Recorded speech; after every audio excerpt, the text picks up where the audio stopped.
Saya akan panggilkan dulu presenter kita yang pertama, yaitu Bapak Unggul Indarto. Saya akan perkenalkan dahulu beliau, ya. Bapak Unggul Indarto, SPMMA. Beliau adalah saat ini, ya, beliau bekerja sebagai pengajar di SLB Negeri Pembina Yogyakarta.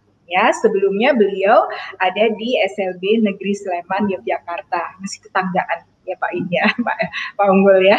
Nah, beliau adalah lulusan Magister Agribisnis, tuh kan pas banget kan kalau mau menjelaskan bagaimana bercocok tanam sederhana gitu ya, dari UPN Veteran Yogyakarta. Nah, beliau itu selain menjadi pengajar di SLB, beliau juga aktif menulis buku dan menerbitkan buku ya, terutama untuk buku-buku pelatihan dan buku siswa yang tematik untuk SMP LB, SD LB, ya SMA LB gitu ya. Nah, ini beliau menulis banyak sehingga inspirasinya pasti banyak ya sahabat ya.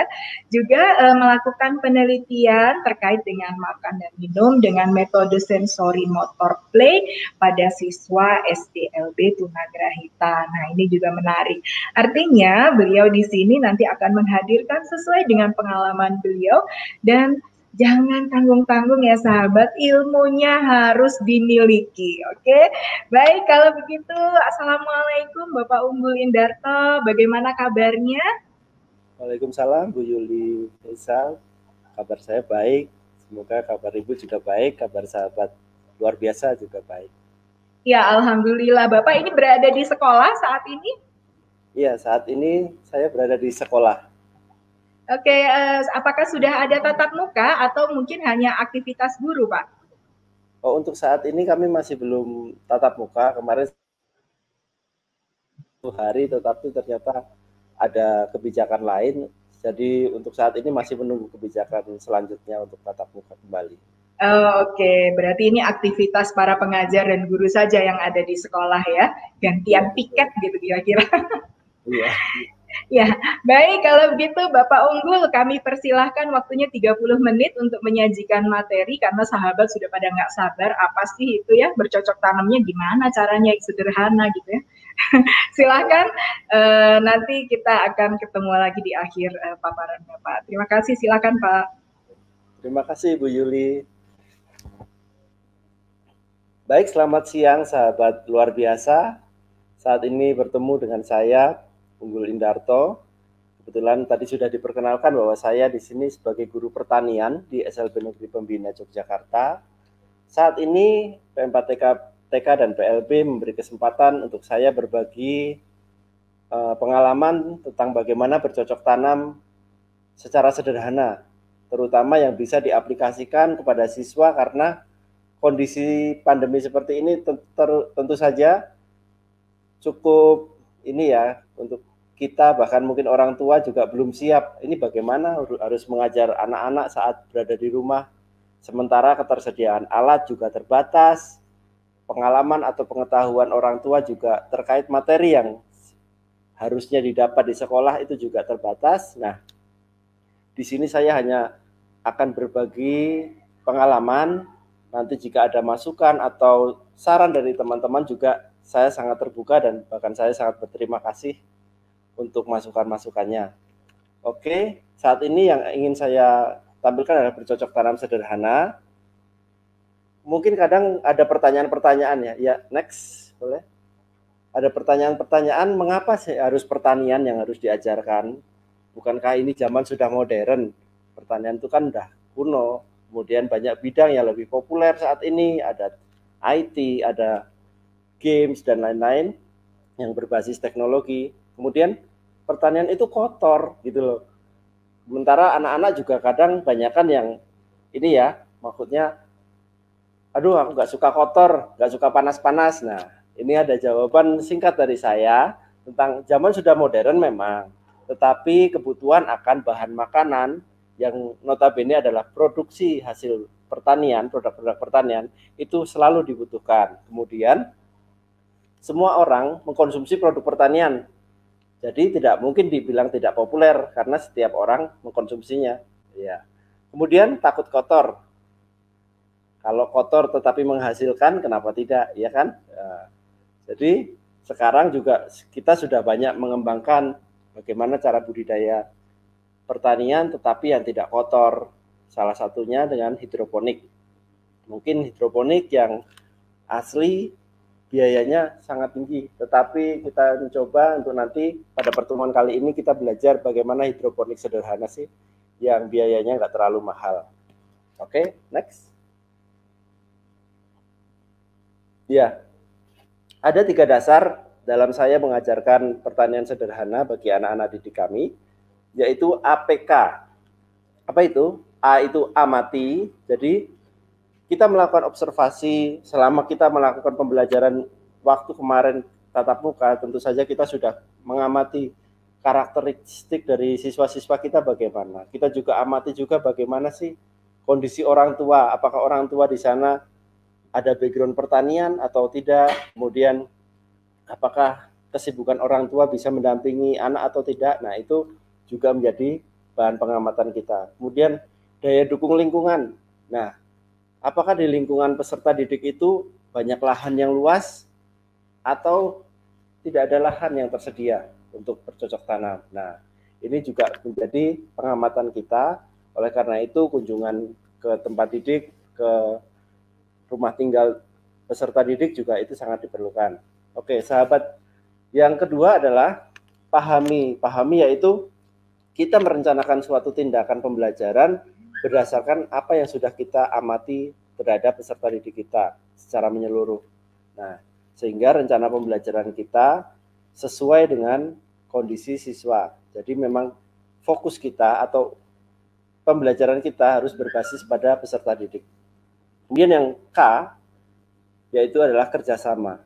Pendidikan tidak bisa berhasil kalau hanya guru sendiri yang memberikan pembelajaran, tetapi harus ada kerjasama dengan orang tua dan juga lingkungan. Lingkungan ini bisa menjadi lingkungan di mana peserta didik tinggal atau lingkungan dunia usaha dan dunia industri. Nah, APK ini jika diterapkan, saya yakin akan memberikan dampak yang positif untuk pembelajaran peserta didik. Oke, next. Selanjutnya, ya.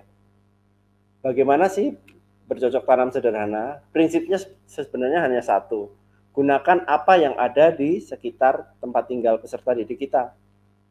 Jadi seperti di sini dapat kita lihat wadah yang digunakan oleh peserta didik itu cuma botol-botol mineral, ember bekas, itu semuanya bisa kita gunakan. Jadi tidak perlu harus susah-susah mencari pot yang cantik-cantik ataupun polybag sekalipun, kalau memang tidak ada, tidak perlu mengupayakan hal yang tidak ada. Kemudian yang gambar yang tengah, di situ ada peserta didik menghadap pot ya berisi media tanam, tetapi di sebelahnya ada kertas-kertas kecil. Nah, ini mungkin ada contohnya di sini. Ini kertas kecil ini adalah kertas pembibitan, pot pembibitan yang terbuat dari kertas bekas. Nanti kita juga akan sedikit mengulas bagaimana cara membuatnya ya. Nanti saya akan contohkan. Kemudian yang gambar ketiga mungkin itu adalah kondisi bahwa siswa tersebut ada daya dukung, ada polybag yang tersedia, ada alat-alat pertanian yang cukup memadai. Oke, next. Nah, wadah yang digunakan itu bermacam-macam. Bisa dengan polybag, pot, tetapi jika tidak ada, kita bisa menggunakan ember bekas, botol air mineral, kemudian gelas minuman, bahkan sekalipun juga bisa ember, jerigen bekas, atau bungkus minyak goreng yang ukuran 2 literan itu sudah cukup. Oke, itu wadah-wadah yang bisa kita manfaatkan. Mungkin kalau di tempat Bapak Ibu ada ini penjual kelapa muda, itu dulu kami juga pernah menggunakannya. Jadi saya sempat mengambil batok-batok kelapa yang ada di ini penjual kelapa muda itu untuk dijadikan pot pembenihan, itu juga bisa digunakan. Jadi itu memanfaatkan barang-barang yang terbuang secara percuma. Oke, next. Kemudian untuk media tanam, media tanam ini kita harus melihat untuk sistem organik, tentu saja kita menggunakan tanah atau arang sekam atau kokopit ataupun pupuk kompos dan kandang itu sebagai suplai makanannya. Tetapi jika kita menggunakan sistem hidroponik, kita hanya memerlukan air dan pupuk AB mix. Pupuk AB mix ini adalah pupuk di mana campuran dari unsur hara dan unsur hara makro dan mikro itu yang diperlukan untuk tanaman itu ada terkandung di dalam pupuk ini. Pupuk AB mix ini sangat mudah didapatkan di toko-toko pertanian, jadi tidak perlu khawatir untuk kesulitan mendapatkannya. Oke, next. Nah, kita masuk ke materinya, bagaimana sih bercocok tanam sederhana. Nanti kita akan belajar bagaimana yang organik dan bagaimana yang hidroponik, tetapi yang secara sederhana. Di sini kita lihat yang gambar pertama itu menggunakan media tanam berupa tanah ataupun di situ arang sekam. Kemudian yang hidroponik hanya air, tidak ada media tanam lain. Nah, nanti kita akan belajar bagaimana cara membuat ini semua.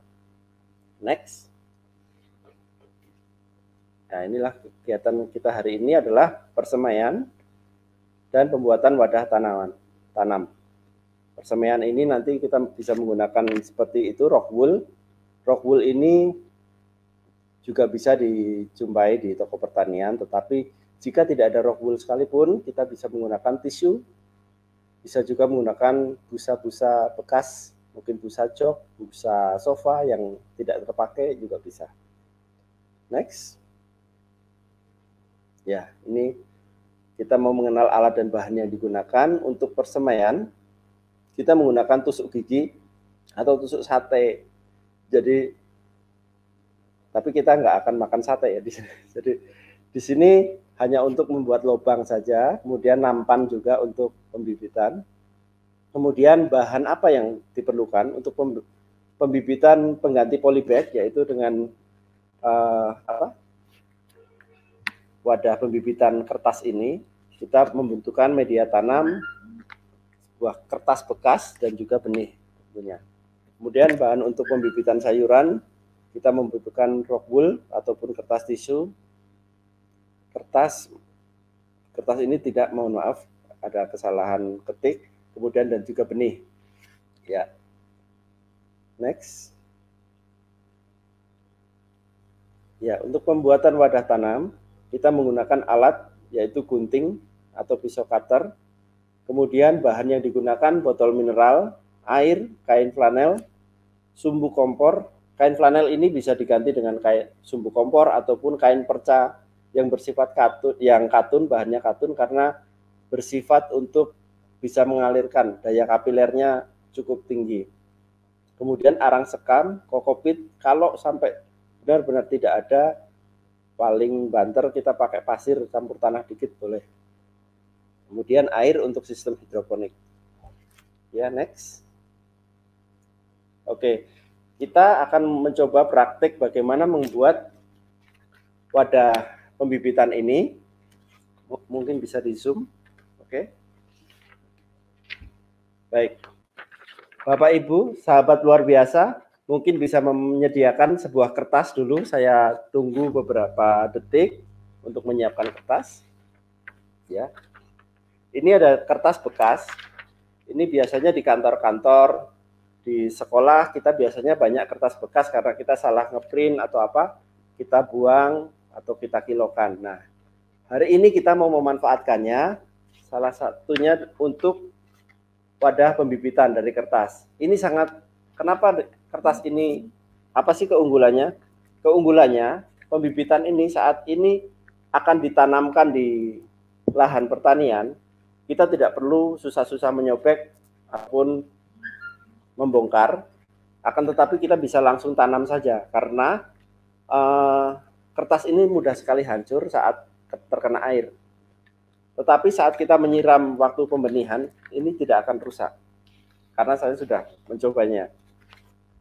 Oke, ini sudah ya Bapak Ibu, sahabat luar biasa. Kita akan bagi menjadi dua. Jadi satu lembar ini ternyata bisa jadi dua, sahabat. Oke. kita bagi dua.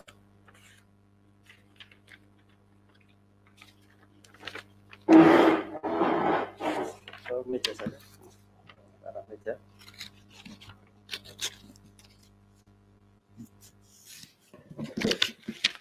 Oke, ini kita jadi dua lembar, kemudian kita lipat jadi dua bagian. Kita lipat jadi dua bagian, maaf, tidak terlihat. Kemudian kita lipat lagi menjadi 4 bagian. Oke. Sehingga terbentuk seperti ini ya, sahabat. Oke. Nah, kayak gini, kita ke arah meja, mohon maaf. Ya. Setelah ini kita tarik, kita tekan saja, jadi seperti segitiga. Oke. Seperti segitiga. Nah, kemudian kita balik. Yang sini juga sama. Jadi kita bikin seperti pesawat ya, kalau kita mau main pesawat-pesawatan itu. Nah, oke. Sudah jadi seperti ini. Ada yang gini ya. Nah, kita lipat, tutup. Ya, tutup. Kemudian kita buat lipatan seperti ini. Nah, kita lipat. Kita pertemukan sama simetri seperti ini. Yang sini juga, yang sebaliknya juga. Oke. Nah, kemudian kita akan lipat bagian atas ini, kita lipat. Di sini ada garis ini ya, ada garis ini. Kita lipat saja. Nah, oke, sudah jadi sahabat. Ini kita buka. Nah, mudah bukan? Ya. Pada pembibitan, pengganti polybag pembibitan. Ya, ini sangat mudah sekali. Oke. Ini untuk pembibitan kita tinggal isi dengan media tanam. Ya.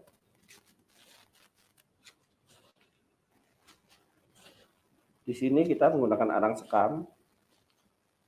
Kemudian sudah jadi, tinggal kita masukkan mungkin benih cabai atau benih tomat juga bisa. Oke. Next adalah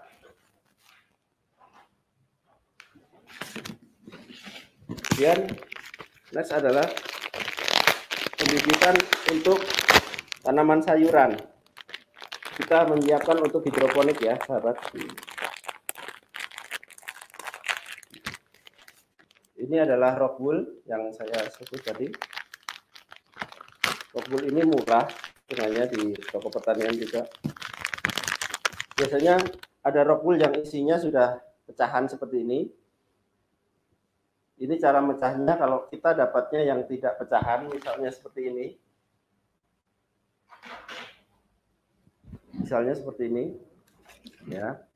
Ini kita menggunakan gergaji. Jadi gergaji untuk membuat seperti ini ya, seperti potongan-potongan kecil ini. Dengan gergaji ini akan sangat mudah. Jadi bukan menggunakan cutter atau apa ya, tetapi pakai gergaji besi ini. Oke, kita anggap ini adalah medianya. Nah, kita menggunakan wadah seadanya saja, sahabat. Kalau di rumah ada mika seperti ini, kita bisa gunakan mika. Kalau adanya nampan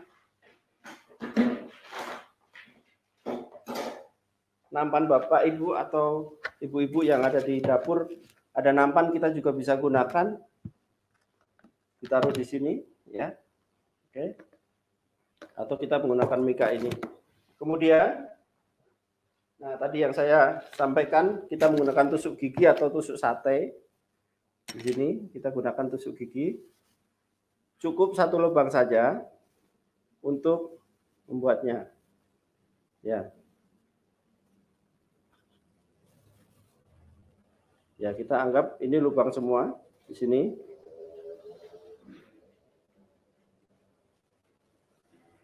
Ya, ini sudah dilubang. Kemudian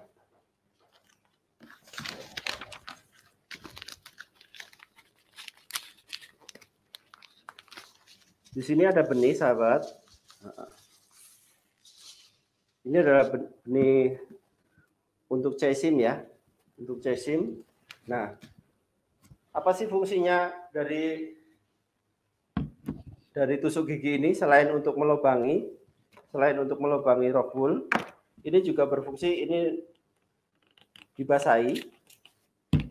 Mohon maaf, ini dibasah, diberi air, kemudian untuk mengangkat biji. Nah, supaya kita tidak double dalam mengangkat bijinya. Kemudian dimasukkan ke dalam rockwool. Ini nempel, mungkin bisa di zoom. Bisa dilihat kan ya. Nah, ini ada yang menempel. Nah, jadi kita masukkan ke lubang yang sudah kita buat. Oke, nah seperti ini seterusnya. Nah, kemudian setelah sudah diisi, kita akan basahi ini, tetapi tidak terlalu basah, cukup lembab saja. Artinya tidak ada air yang tergenang di sini, dan akan tetapi saat kita pegang terasa basah. Kita akan lihat hasilnya. Kita kemarin sudah beberapa kali. Nah, ini adalah hasil dari pembibitan. Bapak Ibu bisa lihat. Ini ya. Nah,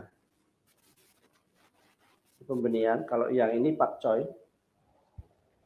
Untuk pakcoy, kemudian bisa di zoom out. Oke.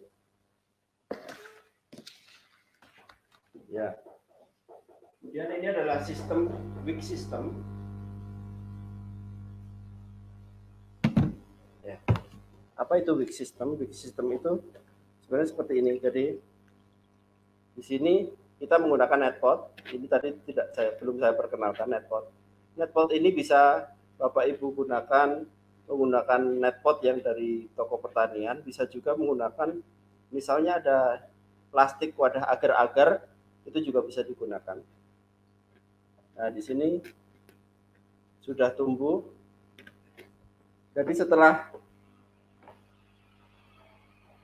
ini, setelah benih berusia sekitar 8 hari atau 1 minggu lebih sedikit ya, itu bisa kita pindahkan ke netpot. Kemudian kalau untuk hidroponik, nutrisi itu harus sangat diperhatikan. AB mix itu sangat diperhatikan. Kita menggunakan DTS meter, cuma kita tidak ada saat ini. DTS meter, maaf, DTS meter itu untuk yang hidroponik ya. Nah, sekarang kita yang ya. Oke. Kemudian ini adalah menggunakan media bekas, botol. Ini akan kita potong menggunakan cutter. Mungkin di YouTube sudah banyak ya seperti ini ya. Kita memang gunakan cara yang sama, memanfaatkan apa yang ada di sekitar kita. Nah, ini kemudian ini kita potong sedikit, nggak apa-apa, terlalu tinggi ya kalau langsung dipasang. Ini kita potong lagi.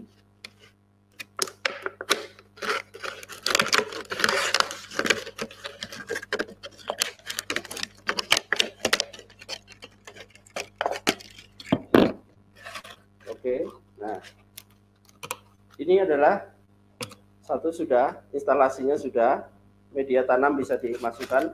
Akan tetapi sebelumnya kita akan memasukkan kain flanel. Nah, ini yang tadi saya sampaikan bahwa kain flanel ini bisa diubah, diganti menggunakan kain perca ataupun sumbu. sumbu kompor. Nah, oke. Ya. Di sini lubang ya, tapi tidak seperti ini caranya. Kalau kayak gini nanti bisa jatuh.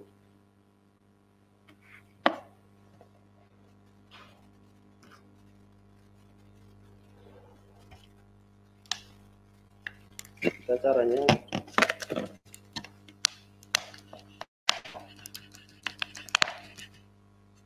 kita potong di bagian sini untuk masuknya.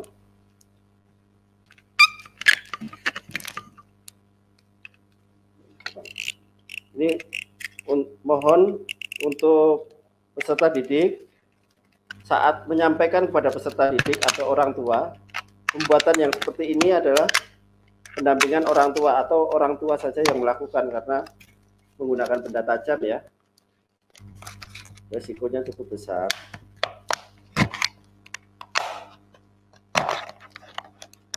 Nah, yang kita lubangi adalah samping-samping sini.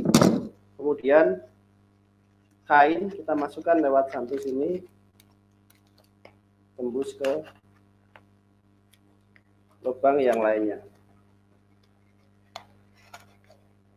Ya. Oke, jadi boleh ditutup juga boleh yang ini. Nah, jika menggunakan untuk hidroponik kita seperti ini saja sudah cukup. Tapi untuk organik kita gunakan ini arang sekam.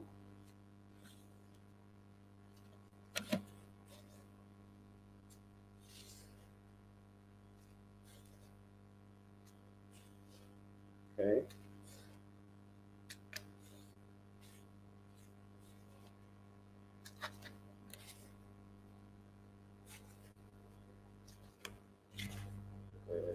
Ya. Baik. Ya.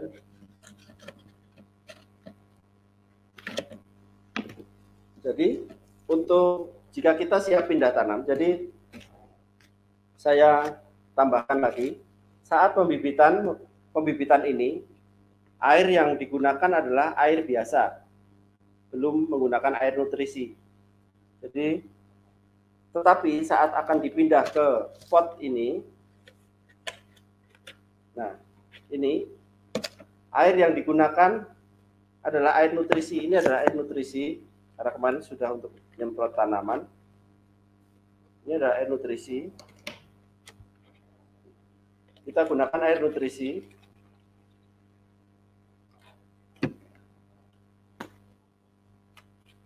Nah, seperti ini.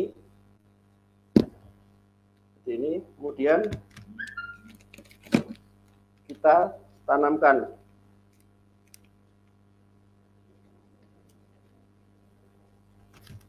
Ini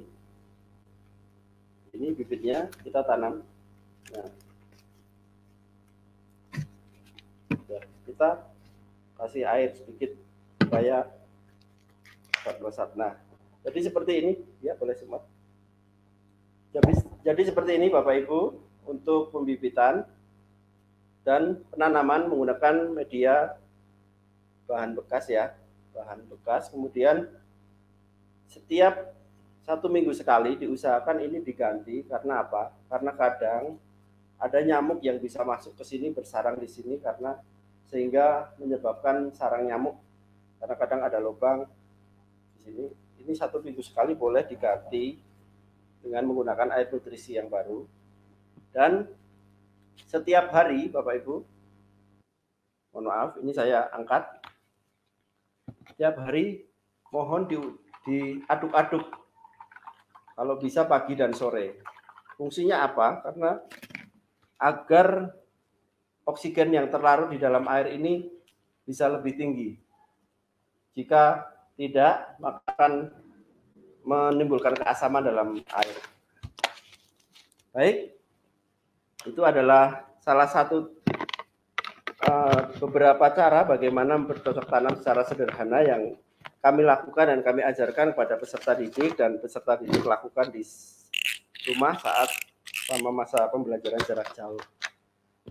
Baik, mungkin itu saja dari saya untuk bercocok tanam secara sederhana. Semoga sahabat luar biasa dapat mengambil ilmu yang dari yang apa yang saya sampaikan, dan kami mohon jika ada pertanyaan atau masukan, saya sangat terbuka untuk dalam forum ini. Terima kasih untuk waktu dan tempat kami kembalikan kembali. Terima kasih. Ya, baik. Terima kasih banyak Pak Unggul. Waduh, menarik banget. Seru itu kalau tadi itu harus moto-moto, harus nyendok-nyendok gitu ya. Pasti peserta didiknya Pak Unggul ini bahagia ini pasti.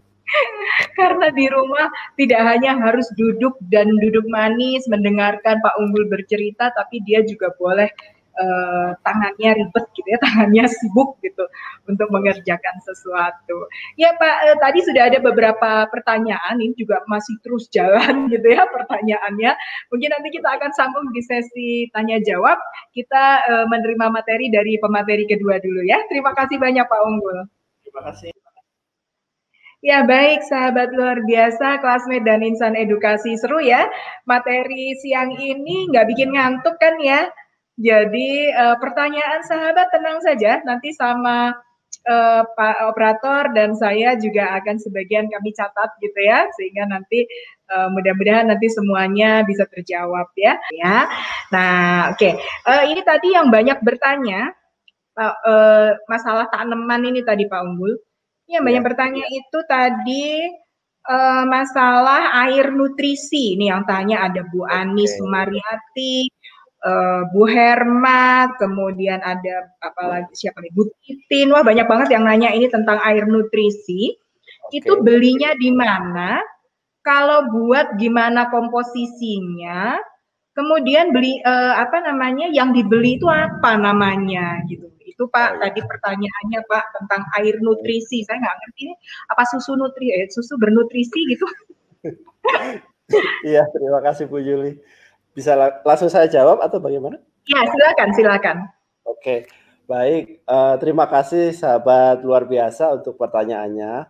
Ya, mungkin memang istilah air nutrisi cukup asing ya kalau bukan di dunia hidroponik, tetapi kalau di dunia hidroponik memang air nutrisi ini adalah sangat penting karena itu sebagai sumber makanan utama bagi tanaman.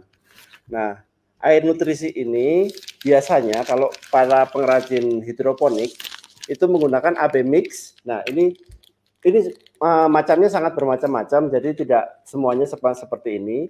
Dan biasanya dalam satu paket itu ada 2 macam, makanya disebut AB mix. Di toko-toko pertanian dijual dan harganya pun relatif terjangkau. Biasanya kalau di Jogja, ini kebetulan saya di Jogja itu harganya satu paket 18 ribuan, tetapi mungkin di daerah-daerah lain bisa berbeda. Nah, ini adalah AB mix, A dan B di mix. Jadi cara pengaplikasiannya, yang A dilarutkan terlebih dahulu dalam satu gelas 100 ml mungkin atau 500 ml. Kemudian yang ini juga dilarutkan dalam air tersendiri, dan diharapkan itu semuanya sudah larut secara sempurna baru dimixkan. Jadi ini biasanya bisa untuk 5 liter air. Nah, banyak kemudian, ya. Jadi itu bisa bisa disimpan lagi gitu ya. Iya. Kemudian kalau ada kendala nih, aduh di tempat kami tidak ada toko pertanian ataupun toko pertaniannya pun tidak jual AB mix seperti itu. Kalau yang kami sudah pernah coba itu menggunakan campuran pupuk NPK atau mutiara. Kalau mutiara NPK itu seperti ini, warnanya biru, warna biru. Mohon maaf. Bulat-bulat ya, warna biru ya. Bulat-bulat warna biru, ya. Kemudian tambah KCL dan KCL itu bubuk ya Pak kalau nggak salah ya. Iya, warnanya putih biasanya ya kalau KCL ya. Itu. Kayak apa ya? Kayak baking soda gitu ya. Kemudian yang karena ini buat sayur, maaf. Karena ini buat sayur, kita tambahkan juga pupuk Gandasil D. Biasanya Gandasil daun namanya. Iya, Gandasil B itu yang untuk apa? Daun supaya banyak ya. Ya, kalau Gandasil B untuk bunga. Jadi kalau kita membuat AB mix untuk sayuran, kita gunakan perbandingannya kalau ini sedikit, kita cukup 1 gram, dan yang ganda hasilnya setengah gram. Tapi kalau kita mau bikin langsung banyak 10 liter gitu, ya cukup 1 sendok mutiara, 1 sendok KCl, dan setengah sendok untuk ganda hasilnya. Nah, di situ kita akan bisa membuat takaran tersendiri untuk AB mix, pengganti AB mix. Dan caranya pun hampir sama. Dalam artian gini, untuk mutiaranya harus dilarutkan tersendiri di gelas, misalnya 100 ml. Kemudian yang KCl-nya juga dilarutkan tersendiri, yang ganda hasilnya juga dilarutkan tersendiri. Baru itu di-mix di air. Oh, berarti harus dalam bentuk cairan ya? Iya. Dan jangan sampai ada yang masih menggumpal, kalau bisa sudah larut sempurna gitu. Nah, itu caranya mengantisipasi jika ada yang kesulitan mendapatkan AB mix. Dan itu adalah salah satu kunci, mungkin juga menjawab tadi ada pertanyaan, kok tanaman saya kalau pakai media seperti ini kok kurus-kurus ya. Sebenarnya tanaman itu bisa gemuk, bisa subur, asalkan nutrisinya bagus. Nah, kemungkinan itu terlambat pemberian nutrisi ataupun kurang nutrisinya, seperti itu. Oke, kurang vitamin itu berarti ya Pak ya? Iya. Iya, baik. Terima kasih. Sahabat, sudah pada dicatat belum nih? Saya juga nyatet nih resepnya. Jadi kalau pakai Ademix, itu perbandingannya 1:1 ya Pak ya, dilarutkan. Betul. Tapi kalau tidak punya Ademix, maka bisa menggunakan tadi namanya apa? NPK, KCl, dan Gandasil B. Ya, yang dilarutkan dulu terlebih dahulu, baru nanti dicampur ya. Oke, baik, terima kasih banyak. Ya, terima kasih banyak Pak Unggul. Itu menarik banget, udah dikasih rumusan, sahabat senang banget ini pastinya ya. Oke, pertanyaan selanjutnya ini tadi masalah tanaman yang kurus itu tadi Pak Unggul ya. Bibitnya kurus karena media ditanamnya di media bekas gitu ya. Tapi kalau tidak kena matahari, apakah tanaman itu nanti akan baik, Pak? Ini pertanyaan dari Bu Nurul Hayati atau Bu Novi Nur Hayati. Oke, baik. Kalau yang saya ajarkan ini sebenarnya adalah tanaman yang membutuhkan cahaya matahari secara maksimal. Jadi kalau bisa 8 jam dalam 1 hari terkena sinar matahari. Nah, karena sebenarnya hidroponik ini kan menggunakan ini ya, lapisan pelindung sinar UV itu ya. Jadi itu untuk melindungi supaya kalau hujan juga tidak kebanjiran, tergenang seperti itu. Nah, jadi kalau yang kami lakukan di sini ini adalah saat hujan ya kita harus mau segera memasukkan. Jadi kalau tidak hujan kita harus kembalikan ke tempat yang terang seperti itu. Jadi riwa-riwi ya Pak ya? Ya. Dijemur, dipanasin supaya dapat matahari, tapi ya, ketika selesai itu masuk ke ruangan yang lebih teduh gitu ya? Iya, betul. Iya, baik. Kalau apa tadi setelah selesai disemai itu apakah harus setiap hari disiram atau cukup pertama saja Pak? Tadi medianya tadi yang apa tadi rock wool tadi ya? Oh ya, waktu ini ya, saat ini disemai ini tidak perlu disiram setiap hari. Jadi saat biji itu ditanamkan di sini, yang penting kondisinya ini sudah lembab, tidak terlalu becek atau tidak terlalu kering, ini sudah tidak perlu diapa-apakan, tidak apa-apa. Jadi kita cukup jemurkan, kalau dijemur pasti akan menguap. Nah, kita harus pantau terus, kondisinya harus selalu lembab. Jadi kalau terlalu kering juga akan menghambat pertumbuhannya. Seperti itu. Oke, ya jadi artinya harus sering diintip-intip sahabat, dipegang-pegang gitu ya. Ini kering atau enggak gitu ya. Nah, kalau kita memang melakukan pembelajaran yang sifatnya praktisional seperti ini, memang kita ya tidak bisa hanya dilihat ya. Jadi memang harus, nah tangan kita merasa gitu ya, kemudian diperhatikan gitu. Oke, Pak Halim. Ya, gimana Pak? Untuk pertanyaan ini, mungkin hampir setiap daerah bisa berbeda-beda perlakuannya, karena nanti kita harus belajar dari setiap pengalaman. Kadang perlakuan seperti ini belum tentu cocok di daerah yang lain. Ya betul, itu. Kalau daerahnya terlalu panas, mungkin perlu air lebih banyak ya Pak ya. Gitu ya. Tetapi kalau daerahnya seperti di Bogor, di Bandung yang sebentar-sebentar gerimis gitu ya, ya Jangan banyak-banyak, nanti kalau banjir malah busuk nanti ya. Betul, Bu Juli.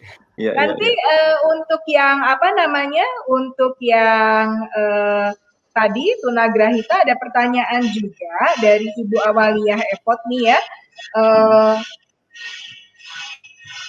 Oh sebentar, dari Ibu Awaliyah Epot itu untuk yang bercocok tanam apa sih Pak Unggul yang cocok untuk anak TK gitu, mungkin bisa dipilihkan gitu ya.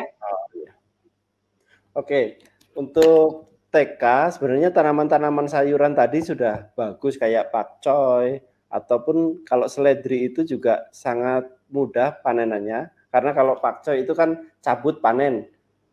Ya, kalau seledri kita bisa tinggal potong dan dibiarkan nanti akan tumbuh lagi, nanti panen lagi seperti itu.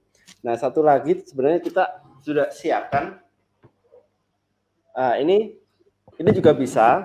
Ini ember bekas, dan ini kalau biasanya kita dapat kiriman dari ater-ater dari tetangga gitu ya. Itu yang di wilayah Jawa Tengah itu Pak biasanya. Iya. Nah, ataupun apa saja. Nah, ini maaf. Ini kita bisa manfaatkan tisu. Tisu kita gunakan sebagai alas di sini. Ya. Jadi di sini sudah cukup basah karena tadi cukup kena air ya. Di sini basah. Kemudian ini bisa digunakan untuk budidaya kangkung. Ini bibit kangkungnya. Nah, jangan lupa kalau setiap selesai budidaya, benih yang sisa harus ditutup dengan rapi ya, dengan rapat. Nah, ini tinggal disebar saja. Nah, ini untuk anak TK pun ini sudah sangat mudah ini. Nah, tinggal seperti ini. Jika di tempat Bapak Ibu tidak banyak burung, tidak perlu ditutup. Tetapi kalau banyak sekali burung yang berterbangan di sekitar tempat tinggal, bisa Bapak Ibu tutup lagi dengan tisu seperti ini. Nah, ini selalu dipantau untuk kelembabannya karena untuk tisu ini sangat cepat kering, sangat mudah kering terutama ke dalam cuaca yang panas. Jadi perlu kita semprot air ya. Jadi setiap hari mungkin harus kita sering-sering semprot air kayak gini untuk menjaga kelembabannya. Nah, nanti selang beberapa hari sudah bisa ini ya, sudah bisa tumbuh berkecambah, dan untuk anak-anak TK bisa melihat ini proses perkecambahannya bagaimana, dan saat besok sudah mulai berakar bisa terlihat akar-akar yang jatuh. Kemudian untuk masa panennya biasa kangkung itu 25 hari.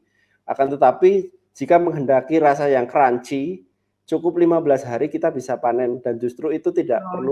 Jadi diambil yang lebih muda ya? Iya, yang muda-muda masih 15 hari kita panen saja, itu rasanya sangat crunchy gitu.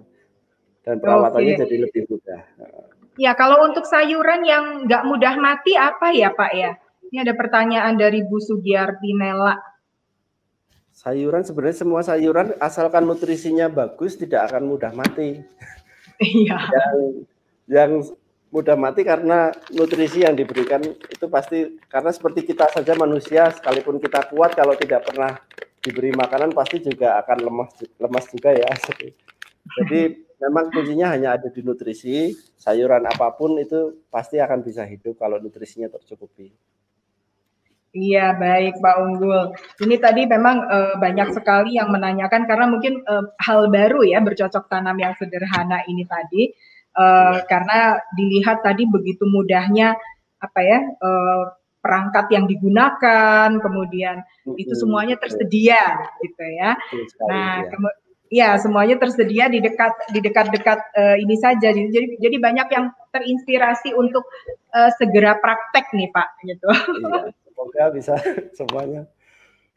Jadi, ya mudah-mudahan ya Pak ya. Di rumah kita masing-masing. Iya betul ya. Nah kemudian ini tadi Pak ada pertanyaan yang terlewat, ada dari Bu Ati Wakidah. Itu menanyakan apakah rock bull itu bisa diganti dengan busa Pak. Mungkin kan kalau rock bull harus beli di toko pertanian atau di toko apa ya, bahan bangunan gitu mungkin ya. Tapi Iya. kalau busa misalnya mungkin ada kasur bekas dipotong-potong gitu misalnya, apakah bisa Pak? Bisa, bentar. Ini kita anggap ini sebagai busa ya. Oh ya. Kita anggap ini busa. Saya akan potong, anggap aja seperti ini. Nah, oke. Anggap ini busa. Jadi seperti di presentasi kami tadi, rockwool ini bisa diganti dengan busa. Tadi nggak sempat tertulis ya.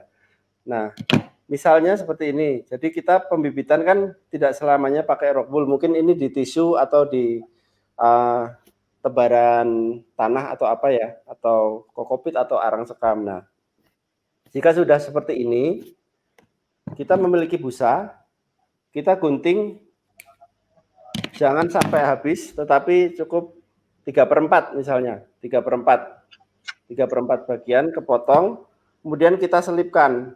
Nah, seperti ini. Nah, kemudian baru kita masukkan ke dalam pot budidaya seperti ini. Lalu kita tanam. Ini untuk menanam.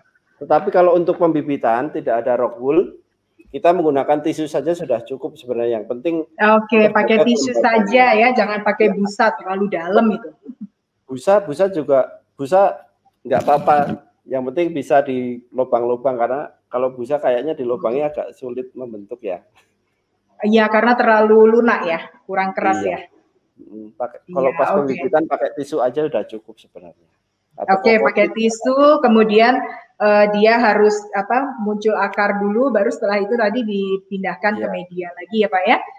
Iya betul, akar atau paling tidak 3 daun. Jadi tadi kalau sudah ada akar, nanti usahakan akar itu timbul di bawah sedikit saja supaya akarnya nanti bisa langsung kena air. Nah, terusan kemudian daun yang paling muda itu harus ada di atas busanya. Jadi jika menggunakan busa seperti itu. Itu standarnya ya Pak ya? Ya, supaya mempermudahkan pengambilan nutrisi dan pertumbuhan tanaman. Gitu. Iya. Baik. Terima kasih Pak Unggul. Oke, ini kita lanjut lagi. Ada Ibu Katarina Siena dan Ibu Ima Kencana. Ini menanyakan masalah bibit nih Pak. Yang satu ketika ini, nah biasanya kan suka beli bibit kering ya, sekarang banyak juga di online gitu ya. Nah, itu kalau dipakai setelah disemai, itu kan sudah dibuka bungkusnya Pak. Nah, itu gimana caranya supaya menyimpannya itu bagaimana caranya supaya bibitnya tidak rusak, jadi nanti bisa digunakan lagi untuk penyemaian berikutnya. Nah, kemudian yang kedua ini Ibu Ima Kencana Budiaman itu menanyakan kalau sudah mencoba menanam sayuran dari biji ke bibit itu berhasil, tapi setelah itu dipindahkan ke media, lah kok malah jadi nggak subur, daunnya kecil-kecil, itu kenapa ya Pak, katanya begitu. Baik, terima kasih sahabat luar biasa untuk Ibu yang tadi bertanya tentang bagaimana menyimpan bibit yang baru saja setelah seperti ini misalnya ya. Tadi baru saya buka, terus bagaimana nanti saya harus menyimpan kembali supaya besok bisa digunakan lagi. Pertama-tama kita juga harus melihat di setiap bibit yang kita beli selalu ada expired date. Jadi gunakan bibit tersebut sebelum expired date itu terlewat. Apabila sudah terlewat, maka tingkat pertumbuhannya akan sangat menurun. Karena di sini juga ada tingkat pertumbuhannya berapa persen, 80% atau 90%, nanti di setiap kemasan selalu ada. Nah, bagaimana cara menyimpannya? Menyimpannya kalau cuma seperti ini biasanya kurang rapat ya. Jadi prinsipnya adalah simpanlah di tempat yang kedap udara. Misalnya Bapak Ibu punya box yang bisa buat kedap udara, misalnya merek Tupperware atau Lock and Lock kayak gitu, bisa menggunakan itu. Kemudian simpan di tempat yang tidak terlalu kering ya, yang kering. Di suhu ruangan saja lah kayak gitu udah cukup. Nah, seperti itu cara penyimpanannya. Kemudian untuk Ibu Ima tadi ya, sudah menanam sayuran, sudah mulai bibit, tapi saat dipindahkan satu-satu daunnya kecil-kecil. Nah, itu sebenarnya bisa jadi kendala dalam hal nutrisi, karena dalam saat pindah tanam pertama mungkin ada penyesuaian yang harus dilakukan tanaman tersebut, adaptasi terhadap lingkungan yang baru, dan kemudian yang kedua adalah nutrisi di media tersebut apakah sudah mencukupi atau belum. Bisa jadi mungkin pupuknya yang digunakan itu baru juga bisa, sehingga kondisinya panas, akhirnya tanaman tersebut malah jadi mati, ataupun nutrisi dalam tanah tersebut sudah istilahnya sudah sangat berkurang, jadi tidak mencukupi untuk pertumbuhan tanaman. Jadi tipsnya kalau bisa untuk media yang untuk pindah tanam tadi dipersiapkan benar-benar untuk kecukupan nutrisinya. Jika menggunakan pupuk kandang ya diolah dulu menggunakan pupuk kandang, juga kalau bisa dijauhkan dari gulma dan lain sebagainya, dibersihkan benar-benar. Baru setelah pupuk kandang itu sudah matang dan tidak panas, saat kita masukkan jari kita ke dalam media itu tidak hangat, berarti itu sudah baik dan itu bisa dipindahkan. Oh, itu salah satu triknya itu ya. Jadi nggak Iya. bisa kita, wah ini katanya pupuk kandang bagus gitu ya, wah kita aduk langsung ditanam. Tanamannya kepanasan ya Pak ya? Iya, bisa jadi seperti itu. Yang penting kalau yang selama kami ini tentu saja adalah pengolahan lahan itu sangat penting. Ini mohon maaf ini tentang berbicara dengan lahan tanah ya. Jadi lahan tanah itu harus dipupuk, dirawat dengan benar-benar baru saat pindah tanam. Dan oh ya satu lagi, posisi saat pindah tanam usahakan sore. Karena kalau pagi biasanya langsung kena matahari Layu. layu. Jadi kalau sore Layu dia. masih ada Belum waktu untuk adaptasi sudah adaptasi. dipanggang gitu ya. Iya, betul. Mungkin itu Iya, iya. dari Iya, saya. iya, baik Pak Unggul. Waduh, seru banget ini ya.